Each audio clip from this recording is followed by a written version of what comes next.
King William IV only reigned for 7 years, and as a coin collector, it is pretty hard to find coins from his reign, and expensive. I personally love to collect crown coins because the design and the size are just magnificent, but to get the legit good condition crown coin from William IV era, it cost a lot. For example, following the recent auction history, PCGS graded PR64 1831 crown coin is sold for $112,155.58 in Canadian dollar, and it is hard to find crown coins on sale because of rarity. William IV was about the same level of the playboy as his brother George IV, but at least William IV tried his best to maintain the marriage life well, unlike George IV. William IV married Princess Adelheid von Sachsen-Meiningen. She was 27 years younger than William IV, and the age difference made him feel guilty. So he tried his best to behave himself. William IV had a lot of children, but at the same time, they couldn't be the one who could succeed the throne, because the children that he had were from Dorothea Bland, as known as Mrs. Jordan. They lived together, but they never got married, so William IV had children, but didn't have a successor.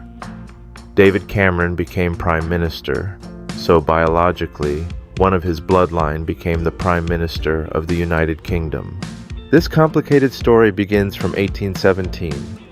King George IV was the successor of King George III's position, and Princess Charlotte was originally will be the Queen of Great Britain after King George IV's pass.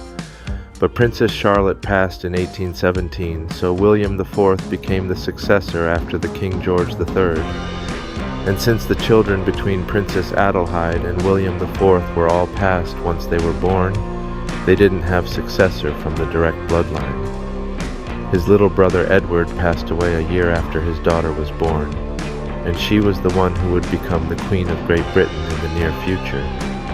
She is Queen Victoria. To make young Victoria as a queen, he had to announce his thoughts and wills in his birthday dinner party in front of everyone.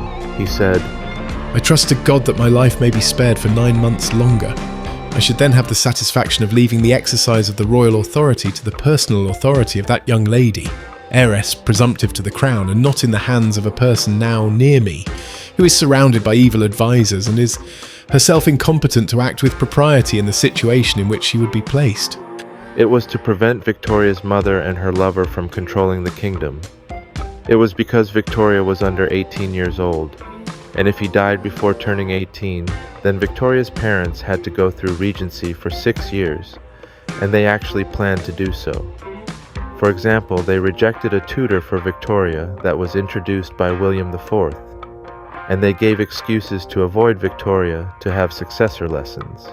William IV kept his promise, and he lived for 10 months after his birthday party, and Victoria was over 18 by the time he passed, so there was no regent needed. Pretty dramatic, but without William IV's clarification, the history might be different. However, there is no if in history.